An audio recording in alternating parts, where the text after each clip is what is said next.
Hello everyone, welcome in our video.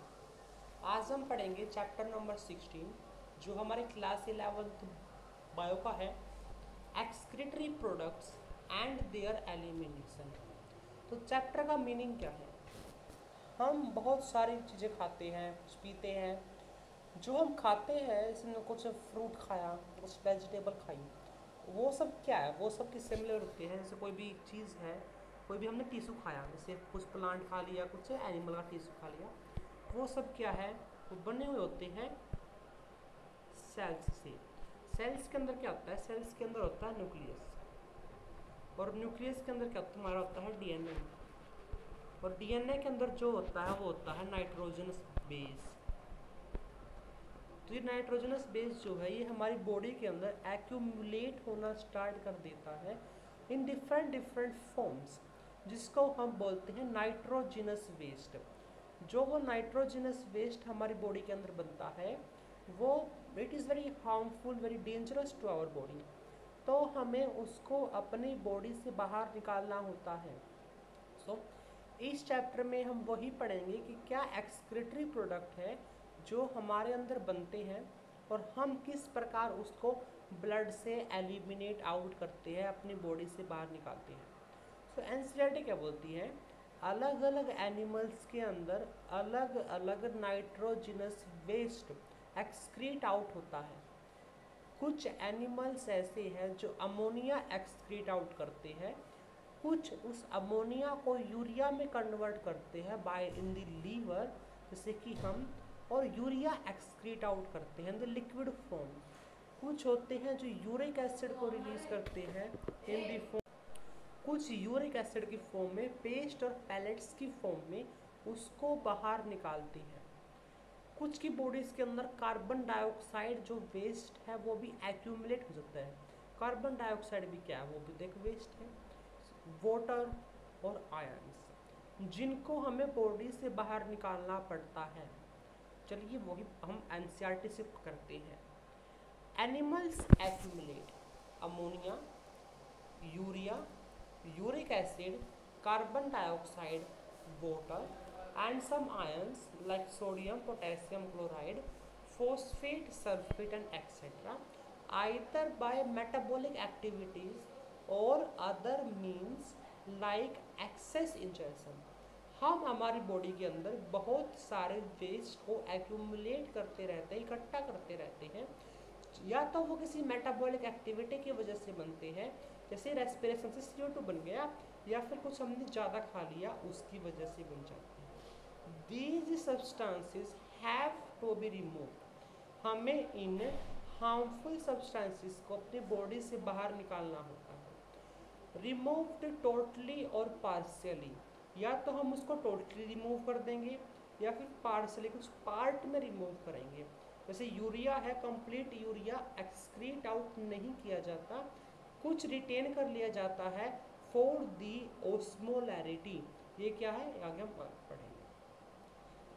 In this chapter, you will learn the mechanism of elimination of these substances with special emphasis on common nitrogenous waste। इस chapter में हम इन्हीं waste को कैसे अपनी body से बाहर निकालते हैं उसके बारे में पढ़ेंगे। Ammonia, urea and the uric acid are the major forms of nitrogenous waste excreted by the animals. जो एनिमल्स हैं, जो मेन एक्सक्रीटरी प्रोडक्ट्स वो रिलीज करते हैं, उसमें आता है हमारा अमोनिया, यूरिया और यूरिक एसिड।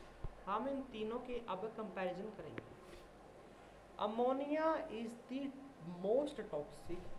देखो सिंपली मैं लेवा पूछ चाहता हूँ अमोनिया के बारे में, ठीक है? तो क्या है अमोनिया? अमोनिया का फॉर्मूला होता है NH3। ये जो है इट इज़ मोस्ट टॉक्सिक। क्या है? Most toxic. ये बहुत ज़्यादा टॉक्सिक होता है। इसको निकालने के लिए we requires a lot of water. हमें बहुत ज़्यादा अमाउंट में वाटर निकालना की यूज़ पड़ती है। और जो अमोनिया है उसको हम एक्सक्रीट आउट करते हैं as ammonium ions. Ammonium ions की फॉर्म में या फिर वाटर को अंदर डिसोल्व करके, सोल्यूबल करके इसको बाहर निकाला जाता है। उसके बाद आता है हमारा यूरिया। यूरिया भी हार्मफुल है, टॉक्सिक है, लेकिन वो जो है मॉडरेट है। क्या है? मॉडरेट टॉक्सिक है। फिर आता है यूरिक एसिड। अगर हम इन तीनों का कंपैरिजन करें तो जो यूरिक एसिड है इट इज़ मिनिमम, क्या बोलेंगे हम, मिनिमम टॉक्सिक इन सबके कंपेयर में। तो चलिए आगे पढ़ते हैं, एनसीईआरटी क्या बोलती है, ये तो आपको समझ में आ गया। Ammonia is the most toxic form and requires a large amount of water for its elimination. Whereas uric acid, being the least toxic, can be removed with a minimum loss of water. So जो बहुत कम toxic है उसके लिए a lot of only some plenty of water, minimum water, और जिसमें बहुत ज़्यादा है उसके लिए हमें बहुत ज़्यादा पानी चाहिए। तो देखो अब हमें क्या पढ़ा, अमोनिया मोस्ट टॉक्सिक है, उसको एक्सक्रीट आउट करने के लिए हमें बहुत ज़्यादा पानी चाहिए। तो वो कैसी एनिमल्स के अंदर होगा? एक तो वे एनिमल्स है जो पानी में रहते हैं, चारों तरफ हमेशा उनके पानी रहता है। एक ऐसी है जो ज़मीन पे रहती है, उनको 24 घंटे पानी नहीं मिलता। तो ऐसी अडेप्टेशन किसके अंदर हो जाए अमोनिया रिलीज आउट करने की? वो होती है हमारी एक्वाटिक स्पीसीज के अंदर। क्यों? एक्वाटिक स्पीसीज के चारों तरफ पानी ही पानी होता है। That does not require, they do not have any problem of the water, whereas the animals which are terrestrial, the water is not available for 24 hours for them. There is very big problem of the water. So there is adaptation to release out the urea or the uric acid for minimum loss of water.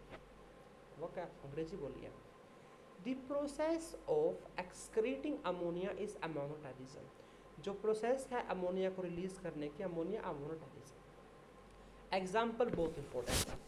Example तो इतने ज़्यादा important है, इतने ज़्यादा important है, बस रट लो, जैसे रट जाती हो रट लो। Many bony fishes, aquatic amphibians and aquatic insect. अब देखो एक्वाटिक एम्फीबियंस याद रहता है एक्वाटिक है, एक्वाटिक इंसेक्ट भी याद रहते हैं एक्वाटिक है। बात आती है बोनी फिश और कार्टिलेजिनस फिश पे, हम उनको कैसे डिफरेंस करें? तो कैसे याद रखोगे? यूरिया के अंदर आती है marine fish, urea marine, urea marine. माऊ, बिल्ली क्या बोलती है? मियाऊ, बिल्ली बोलती है मियाऊ मियाऊ। एम से मरीन, मियाऊ, उसी यूरोटैलिक, वही से बाप तो बाप हो वैसे, बाप तो बाप हो वैसे। तो बी से बोनीफिसिस एंड ए से अमोनोटैलिसम। आई होप आपको यहाँ तक समझ में आ गया होगा। अमोनिया जो है वो बहुत ज़्यादा सोल्यूबल होता है पानी के अंदर। तो जनरली जो है बॉडी सरफेस से डिफ्यूज़न के थ्रू या फिर गिल सरफेसिस से जिसमें अमोनियम आयंस की तरह, जो मैंने आपको पहले भी बताया था, वो एक्सक्रीट आउट कर दिया जाता है। जैसे कि ammonia as it is rarely soluble, बहुत जल्दी घुल जाता है, is generally excreted by diffusion across body surface और through gill surface in fishes as ammonium ions. Kidneys do not play any significant role in its removal. हम सबके अंदर kidney होती है, लेकिन जो किडनी है वो अमोनिया के रिलीज आउट करने में कोई रोल प्ले नहीं करती। Terrestrial adaptation necessitated the production of lesser toxic nitrogenous waste like urea and the uric acid for conservation of water. आप जानते हैं टेरेस्ट्रियल में पानी की कमी है, तो टेरेस्ट्रियल अडेप्टेशन हुआ है टेरेस्ट्रियल एनिमल्स के अंदर ताकि वो पानी को बचा सके। मैमल्स, अब फिर एग्जाम्पल आगे, जहाँ जहाँ पर आएगा एग्जाम्पल वहाँ वहाँ आएगा एंटीए, और जहाँ जहाँ आएगा एंटीए वहाँ वहाँ आएगा यस, और आपको ऑप्शन बताएगा। Mammals, many terrestrial amphibians and marine fish excreted urea. Mammals हम हैं, याद रहेगा। एम्फीबियंस याद है, जो टेरेस्ट्रियल पे याद रहेगा। मराइन फिश मियाऊ याद रखना है। तो इनको हम बोलते हैं यूरियोटैलिक।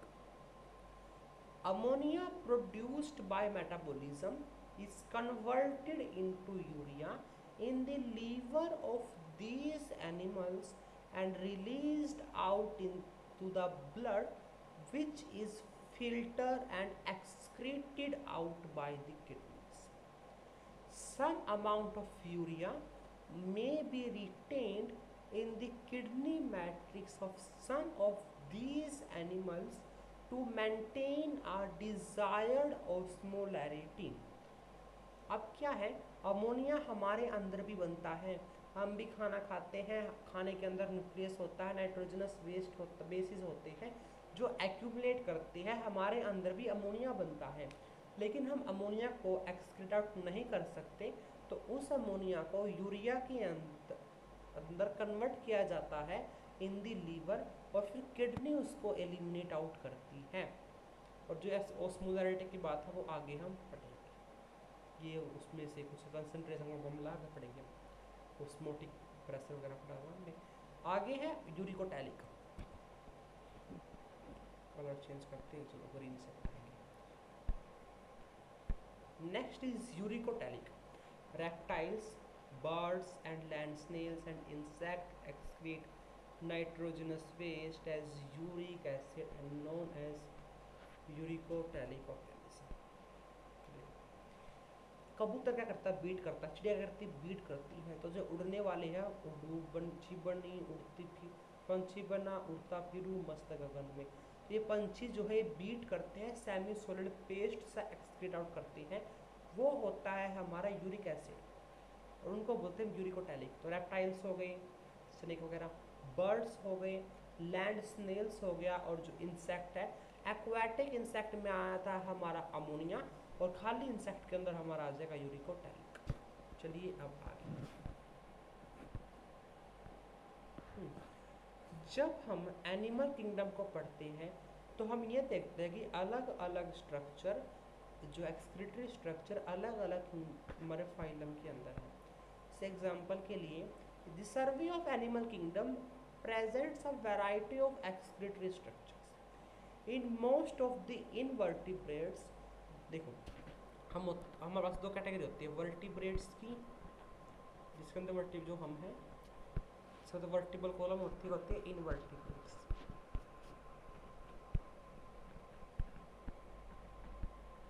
ठीक है, तो जो वर्टिब्रेट्स है वो थोड़े एडवांस में आते हैं और इनवर्टिब्रेट्स कम एडवांस में आते हैं। तो इनके पास क्या होगा, सिंपल ट्यूबुलर फॉर्म होती है। वर्टिब्रेट्स एडवांस हैं तो इनके अंदर क्या होती है, इनके अंदर होती है बड़ी बड़ी बहुत ज़्यादा एडवांस स्ट्रक्चर्स।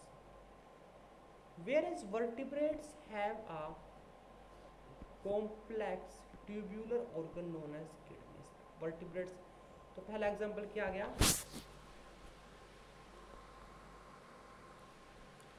पहला एग्जांपल आ गया वर्टिब्रेट्स।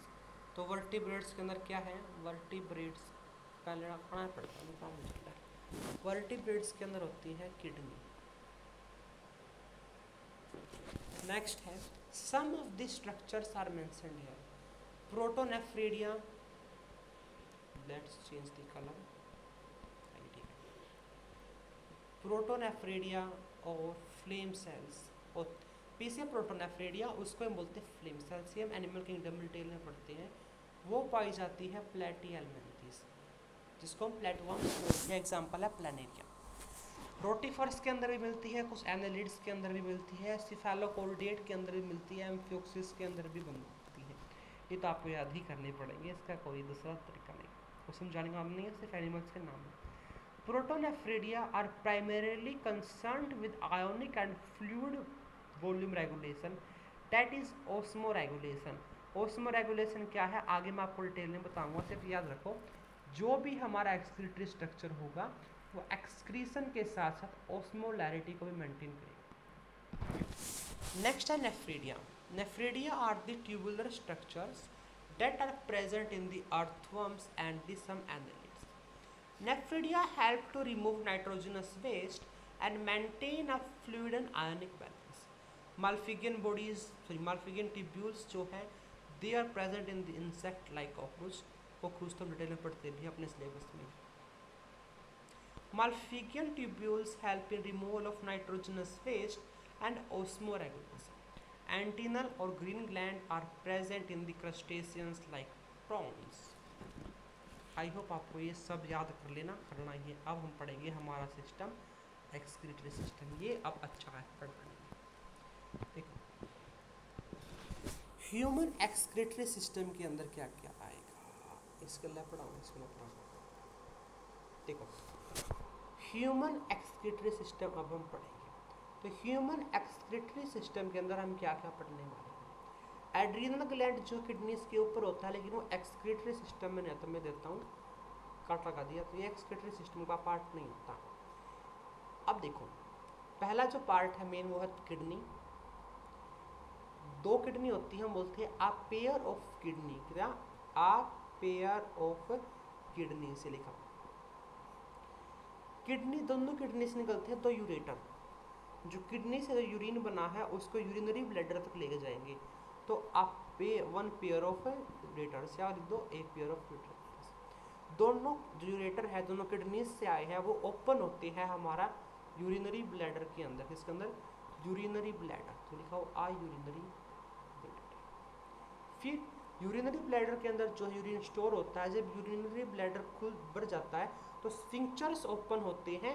यूरिनरी ब्लैडर कॉन्ट्रैक्ट होगा. स्फिंक्चर ओपन होंगे और यूरेथ्रा जो मेल के अंदर बहुत बड़ा होता है फीमेल के अंदर छोटा होता है उसके थ्रू जो है वो एक्सक्रीट आउट कर दिया जाएगा. तो चलिए अब जो है देखो ये पेल्विस क्या है. इंफीरियर वेना का समझ में आएगा. जो ब्लड लेके जाएगी from the kidneys. Renal artery जो ब्लड लेके आई है from the heart. Renal vein जो ब्लड लेके जाएगी टुवर्ड्स दी हार्ट. ये डोर्सल अयोटा है जो ऑक्सीजनेटेड ब्लड लेके आई फ्रॉम दी हार्ट. अब पेल्विस क्या है मोडुला क्या है आप मेडुला मोडुला. देखो जो किडनी है किडनी के हम स्ट्रक्चर को 2 भागों में बांट के पढ़ते हैं. जो आउटर स्ट्रक्चर किसी भी ऑर्गन का होता है उसको हम बोलते हैं cortex. Outer cortex and inner medulla. Outer cortex लिख देता हूँ.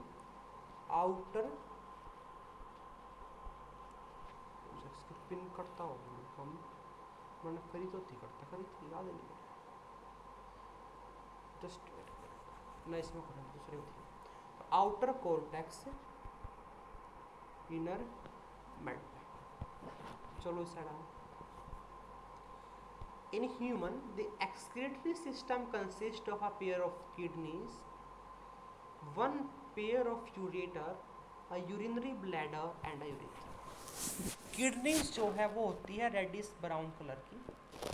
राजमा की शेप की होती है और कहाँ पर प्रेजेंट होती है लास्ट थोरैसिक यानी कि T12 and 3rd lumbar vertebrae. तो जो आप पीछे कमर पे याद रखो जहाँ पे आपने याद रखा वो होती है पोजीशन हमारे लास्ट थोरैसिक और 3rd लंबर वर्टिब्री के बीच की. उसी बीच में हमारी जो किडनीज है वो प्रेजेंट होती है. Close to the dorsal inner wall of the abdominal cavity. हम बोलते हैं पास्टेमो कन्वर्सी का किडनी है तो वह वही जो स्टमक है हमारा हमारी एब्डोमिनल कैविटी है उसकी डोर्सल पीछे वाली वॉल से वो कनेक्ट होती है. हर एक किडनी जो एक बड़ा आदमी है ह्यूमन है उसमें जो किडनी की मेजरमेंट है 10 से 12 सेंटीमीटर लंबी होती है. 5 से 7 सेंटीमीटर चौड़ी होती है और 2 से 3 सेंटीमीटर मोटी होती है. याद करने में कोई डिफिकल्टी नहीं है. 10 से 12 10 को 2 से डिवाइड कर दो 5 5 से 7 5 को फिर डिवाइड करोगे 2.5 बनता है 2 से 3. इन thickness with an average weight of 120 to 170 ग्राम. एक हेल्दी ह्यूमन के अंदर अडल्ट ह्यूमन के अंदर जो किडनी है उसका वेट 120 से 170 ग्राम के पीछे मिलता है. Towards the centre of inner concave surface the kidney is a notch called hilum through which ureter, blood vessels and the nerves enter. ये क्या है चलिए आपको डायग्राम में जाके ये डायग्राम करने का अंदर से, ठीक है। यह बाहर का एरिया जिसको हम बोलते हैं आउटर कॉर्टेक्स, इनर मेडुला, ठीक है। जो ये अंदर का इतना मेडुला का रीजन इतना होता है, मेडुला का रीजन, इसके अंदर ट्रायंगुलर शेप के ऐसे पिरामिड की तरह होती है, जिनको हम बोलते हैं मेडुला के अंदर अगर मेडुलरी पिरामिड्स, ऐसे ऐसे, ठीक है। इन मेडुलरी पिरामिड्स के अंदर होती है नेफ्रॉन्स, ही नेफ्रॉन्स, ठीक है। अब इन नेफ्रॉन्स के अंदर जो यूरिन बनता है और बनने के बाद जो है कैलाइसिस जो रीजन है इसके अंदर डाल दिया जाता है, जिसको हम बोलते हैं कैलाइसिस। कैलिक्स बोल लो, सिमिलर कैलाइसिस बोल लो। अब बहुत सारे कैलिक्स, ये है, ये कैलिक्स है, ये है, ये है, ये है, ये एक बड़े फनल, एक कुप्पी जैसे एरिया में जाके ओपन हो रही है, जिसको हम बोलते हैं रीनल पेल्विस। क्या बोलते हैं? Renal pelvis. यहाँ तक समझ में? अब आगे देखो, ये जो है ये है आउटर कॉनकेव सरफेस, कॉनकेव की तरह है, इसको हम बोलेंगे आउटर कॉनकेव सरफेस। यहाँ पर हो गया इतना इनर कॉनकेव सरफेस। ये इनर कॉनकेव सरफेस है, आप देख सकते हो renal artery, renal vein, ureter, इससे ही अंदर जा रहे हैं, एंटर कर रहे हैं। तो यही लिखा हुआ है towards the inner concave surface are notch, जिसको हम बोलते हैं हाइलम मेंशन, यहाँ पे मेंशन कर लो, जिसको हमने वो क्या कर रहा है, जिसको हम बोल रहे हैं नोच, गोल्ड नोच में लिखना है, हाइलम लिखना है, तेरा क्यों हो गया अभी सुनो जो हाइलम,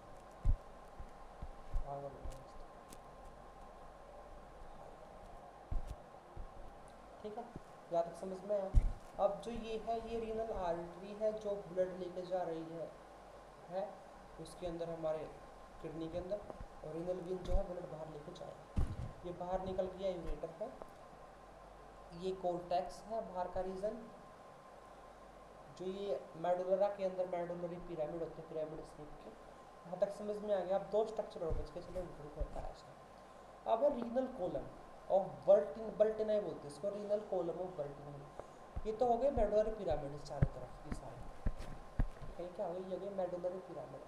अब जो आउटर कॉर्टेक्स का रीजन है वो कुछ रीजन इन पिरामिड्स के अंदर दस गया, देखा आप देख सकते हो, ये भी पिरामिड, ये भी कॉर्टेक्स है, और इसके बीच में भी कॉर्टेक्स रीजन, ये रहा सारा, ये रहा, ये रहा, ये रहा, ये रहा, ये रहा, ये रहा। इस जो आउटर कॉर्टेक्स का रीजन है जो मेडुलरी रीजन में घुस गया, मेडुलरी पिरामिड्स के अंदर साइड में घुस गया, उसको हम बोलते हैं रीनल कॉलम ऑफ बल्टिनाई। क्या बोलते हैं? Renal column of Bertini. और जो बाहर का आउटर जो है थोड़ा टफ सा होता है बाहर से किडनी का, ताकि किडनी डैमेज ना हो सके, उसको हम बोलते हैं renal pelvis, sorry renal cortex. I hope आपको ये सारे स्ट्रक्चर समझ में आ गए होंगे, अब कोई दिक्कत नहीं आएगी समझते हैं। इनर टू दी हाइलम अब ब्रॉड फनल यानी कि कुप्पी शेप का जगह होती है रीनल पेल्विस। समझा दिया? जो कैलिक्स है, जो हमारा यूरिन आया from the medullary pyramid calyx के अंदर गया, वैसे रीनल पेल्विस के अंदर आया, उसकी प्रोजेक्शन होती है कैलिसिस, जो कि यूरिन जो कैरी करती है। The outer layer of kidney is a tough capsule. Renal capsule हमने बोला, तो जो आउटर लेयर है किडनी की उसको हम बोलेंगे tough capsule. Inside the kidney हमने किडनी के रीजन को दो जोन्स में डिवाइड कर दिया, आउटर को हमने बोला कॉर्टेक्स और इनर को हमने बोला मेडुला। फिर जो मेडुला का रीजन है उसमें छोटे छोटे कोन जैसे शेप की कुछ जगह मासेस मिलती हैं, जिसको हम बोलते हैं मेडुलरी पिरामिड्स। जो मेडुलरी पिरामिड्स है वहाँ से जो स्ट्रक्चर निकलती है उनको बोलते हैं कैलिसिस। जो यूरिन नेफ्रॉन्स ने बनाया है मेडुलरी पिरामिड्स के अंदर, वो फिर कैलिसिस के अंदर जाता है, कैलिसिस से वो जाता है रीनल पेल्विस के अंदर, और वहाँ से यूरेटर उसको बाहर निकाल देता है थ्रू दी हाइलम। अब जो कॉर्टेक्स का रीजन है वो रीजन हमारा मेडुलरी पिरामिड्स के बीच में धंस जाता है, जिसको हम बोलते हैं कोलम ऑफ बर्टिनाई या फिर रीनल कोलम, जो यहाँ पे लिखा हुआ वो भी हम बोलते हैं। आप एक समझ में हाँ, आप सबको पता है जो किडनी है उसके अंदर बहुत छोटे छोटे से हमारे लंग्स के अंदर न्यूरॉन्स एल्वियोलाई थी, वैसे ही किडनी के अंदर नेफ्रॉन्स होती है। Each kidney has nearly 1 million complex tubular structure known as nephron. हर एक किडनी के अंदर जो है ट्यूबुलर स्ट्रक्चर्स नेफ्रॉन्स हमें देखने को मिलती है, which are the functional unit, यही जो है फंक्शनल यूनिट होती है।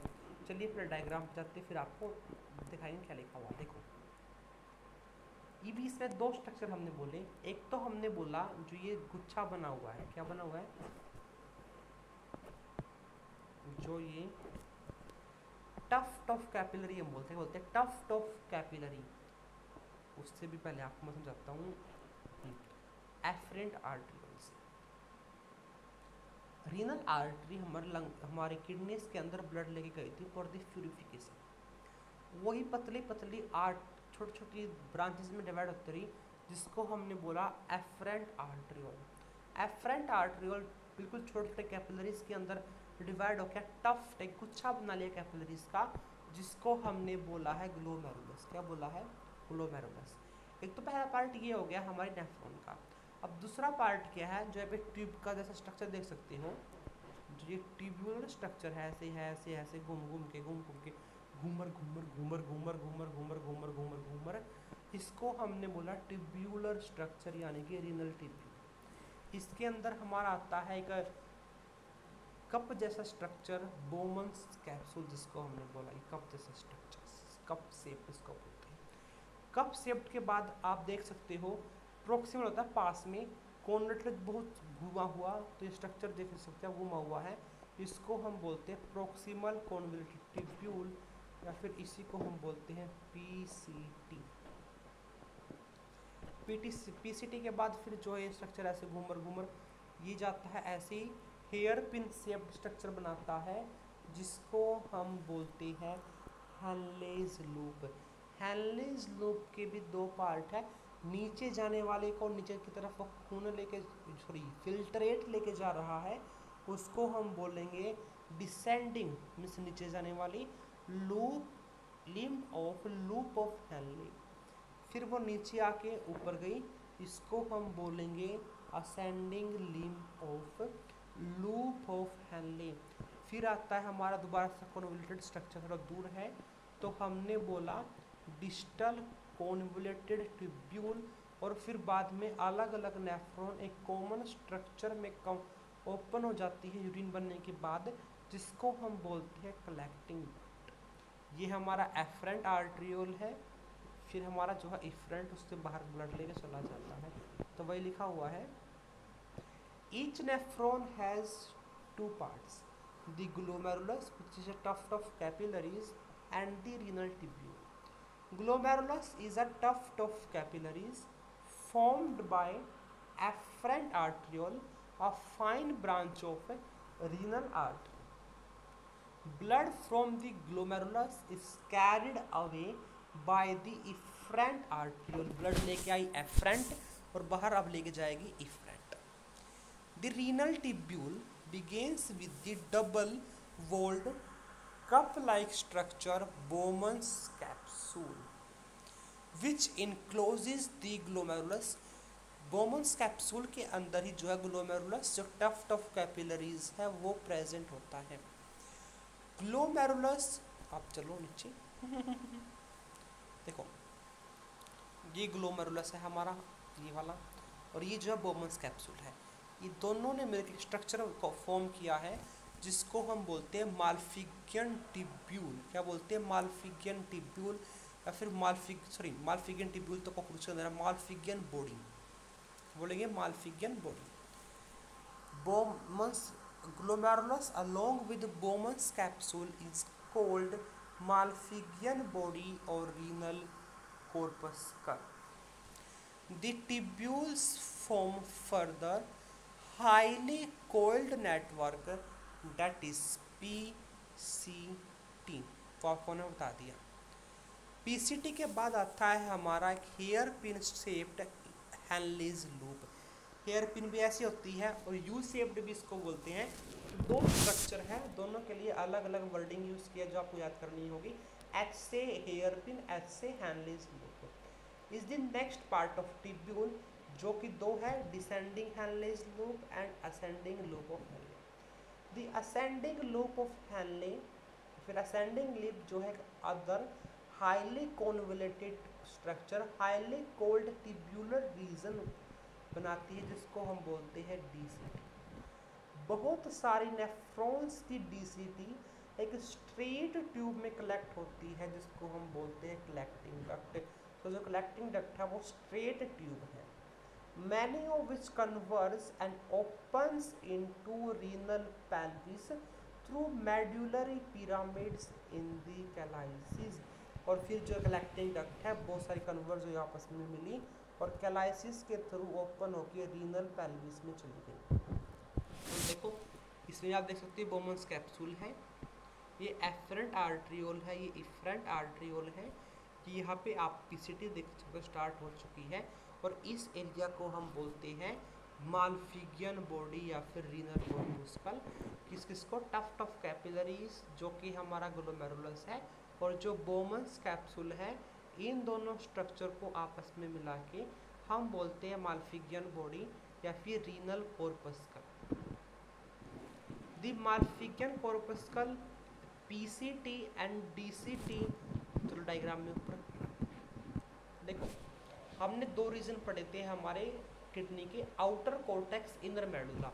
तो जो ये रीजन है ना, इससे ऊपर वाला जो है वो कोर्टेक्स रीजन में मिलता है, और नीचे वाला जो है वो मेडुलरी रीजन में हमें देखने को मिलता है। तो वही लिखा हुआ है आगे। The Malpighian corpuscle PCT and the DCT of the nephrons are present in the cortical region of the kidneys, whereas loop of Henle dips जाती है in the medullary region। अब क्या होता है हमारे पास नेफ्रॉन्स भी हमें दो टाइप की देखने को मिलती है। कुछ नेफ्रॉन्स ऐसी होती है जिसके अंदर बहुत बड़ा लूप ऑफ हेनले होता है, वो मेडुलरी जो पिरामिड्स है उसके अंदर बहुत अंदर तक जाते हैं। और कुछ हमारे पास नेफ्रॉन्स ऐसी होती है जिसका लूप ऑफ हेनले छोटा होता है और उसका ज़्यादातर पार्ट हमें आउटर कोर्टेक्स के अंदर देखने को मिलता है। तो उसी बेसिस पे हमने दो टाइप बना दिए नेफ्रॉन्स के। पहला है कोर्टिकल नेफ्रॉन्स, नाम से ही पता चलता है कोर्टिकल यानी कि कोर्टेक्स। ऐसा नेफ्रॉन जिसका ज़्यादातर पार्ट कोर्टेक्स के अंदर हमें देखने को मिलता है, यानी कि उसका जो लूप ऑफ हेनले है वो बहुत छोटा होता है, उसको हम बोलते हैं कोर्टिकल नेफ्रॉन। और जो कोर्टिकल नेफ्रॉन्स हमारी है वो होती है 85% ऑफ टोटल। जितने भी नेफ्रॉन्स यानी कि हर एक के अंदर 1 मिलियन अगर नेफ्रॉन्स है तो उसका 85% कोर्टिकल नेफ्रॉन्स होता है, जिसका लूप ऑफ हेनले छोटा होता है। In majority of nephrons the loop of Henle is बहुत छोटा, too short, and extends only very little into the medulla. Such nephrons are called cortical nephrons. In some of the nephrons, the loop of Henle बहुत बड़ा होता है और medullary reason के बहुत अंदर तक जाता है, जिसको हम क्या हो गया, आजा आजा मेरा दिल ये पुकारे आजा, जक्स्टा मेडुलरी नेफ्रॉन समझा जा, मेरा दिल ये पुकारे आजा, जक्स्टा मेडुलरी नेफ्रॉन समझा जा। क्या तुमको मैं समझाऊं, इसका लूप ऑफ हेनले छोटा बड़ा है, इसका लूप ऑफ हेनले बड़ा है, ज़्यादा रीजन मेडुला में है, तो इसको हमने बोल दिया जक्स्टा मेडुलरी। कोर्टिकल में कोर्टेक्स में रीजन जाता था, कोर्टेक्स से नाम कोर्टिकल आ गया, मेडुला से नाम मेडुलरी आ गया। अब फिर आओ डायग्राम की ऊपर। अब डायग्राम में देखिए, ये आई हमारी इफरेंट आर्ट्रियोल, एफरेंट या इफरेंट आर्ट्रियोल। जैसे एफरेंट आई कैपिलरीज में कन्वर्ट हुई, दोबारा से इफरेंट आर्ट्रियोल बन गया। अब ये इफरेंट आर्टियोल चारों तरफ चारों तरफ चारों तरफ चारों तरफ ऐसे ब्लड वेसल्स बनाता है जिसको हम बोलेंगे पैरी, मतलब चारों तरफ आप टिब्यूलर कैपिलरी। आप पैरीटिब्यूलर कैपिलरी या फिर पैरीटिब्यूलर कैपिलरी बोल दो, उसकी एक पतली सी ब्रांच जो इस लूप ऑफ एनले के चारों तरफ होती है, ये है, आप देख सकते हो ये वाली, इसको हम बोलते हैं वासा रेक्टा। बस ये रहेगी थी मेंशन करनी, आप समझ में आया वासा रेक्टा भी क्या है। इफरेंट आर्टियोल एक फाइन ब्रांच बनाती है कैपिलरीज का चारों तरफ ऑफ दी नेफ्रॉन, जिसको हम बोलते हैं पैरीटिब्यूलर कैपिलरी। उसका ही एक पार्ट हम बोल सकते हैं जो कि इसके लूप ऑफ हेनले के पैरेलल चलता है, उसको हम बोलते हैं वासा रेक्टा। हेनलेज लूप के लिए हमने यूज़ किया था हेयर पिन शेप्ड, वासा रेक्टा उसके पैरेलल है तो वो भी हेयर पिन शेप्ड होने चाहिए, लेकिन जो है इसको हम बोलते हैं यू शेप्ड। यू शेप और हेयर पिन शेप सेम है, लेकिन एनसीईआरटी में दोनों के लिए अलग अलग वर्ड यूज़ किए हैं, तो यू मस्ट रिमेंबर वे लिखा हुआ है the efferent arteriole emerging from the glomerulus forms a fine capillary network around the renal tubule called as peritibular capillaries.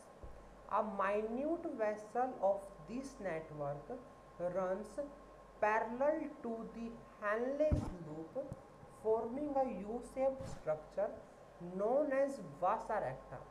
Vasa recta is absent or highly reduced in the cortical region, फिर cortical nephrons not reason. ऐसा क्यों लिखा हुआ है ये बात आप समझो।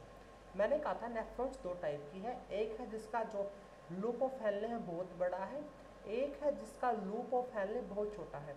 अगर उसका लूप ऑफ हेनले ही बहुत छोटा है वो कौन सा कॉर्टिकल नेफ्रॉन्स है, तो जब लूप ऑफ हेनले ही छोटा है तो जो वासा रेक्टा है वो तो वो छोटी होगी या फिर होगी नहीं, ये बात लिखी गई है। वासा रेक्टा तो एब्सेंट होगी फिर हाईली रिड्यूस होगी कॉर्टिकल नेफ्रॉन्स के अंदर। नेक्स्ट हमारा पार्ट है यूरिन फॉर्मेशन। यूरिन फॉर्मेशन के हम पढ़ते हैं 3 स्टेप। पहला, दूसरा और तीसरा। पहला है ग्लोमेरुल ग्लैंड, क्यों बांट है इसमें मेंशन कर लेना। तो पहला है ग्लोमेरुलर फिल्ट्रेशन, जिसको हम अल्ट्रा फिल्ट्रेशन भी बोलते हैं, आ गया पहला स्टेप। सेकेंड स्टेप है रीएब्जॉर्प्शन, और थर्ड सब कहाँ पे लिखा हुआ है reabsorption during like a moment of filtrate tubule, और तीसरा है tubular structure. These are our 3 main step in the formation of urine. First one is glomerular filtration और the ultra filtration, second one is reabsorption and third one is tubular secretion. तो आज की video में इतना ही। We will continue from the next video जिसमें हम पढ़ेंगे फॉर्मेशन ऑफ यूरिन। तो ये जो चैप्टर है 4 लेक्चर में हमारा कंप्लीट हो जाएगा। कल हम पढ़ेंगे यूरिन फॉर्मेशन, ये सारा पार्ट हम पढ़ लेंगे, यहाँ तक ये पढ़ लेंगे हम, और ये पढ़ लेंगे हम, सारा हम यहाँ तक ये पढ़ लेंगे। डायग्राम यहाँ से अब की बार 2026 में क्वेश्चन आया है इस यहाँ से ये दोनों पूछ रखे थे। फिर हम पढ़ेंगे कि कैसे जो है हमारा यूरिन कॉन्सेंट्रेटेड बनता तो फिल्ट्रेट तो 180 लीटर पर डे है, लेकिन हम जो एक्सक्रीट करते हैं वो करते हैं 1.5 लीटर पर डे। तो ये इतना 1.5 लीटर बचे 180 में से गया कहाँ, वो हम पढ़ेंगे इस टॉपिक में। ये रहा काउंटर करंट मैकेनिज्म इसको हम बोलते हैं। फिर हम पढ़ेंगे कि किडनी का फंक्शन कैसे रेगुलेट होता है। फिर हम पढ़ेंगे कैसे हम मूत्र विसर्जन करते हैं। फिर हम पढ़ेंगे role of other kidney organs in excretion disorders पढ़ेंगे और चैप्टर कंप्लीट हो जाएगा। और फिर हम लास्ट में करेंगे 36 ईयर की प्रोवाइड। तो कितने लेक्चर हो, एक बार आपको काउंट करके देता हूँ। आज का लेक्चर हो गया, कल हम पढ़ेंगे यहाँ तक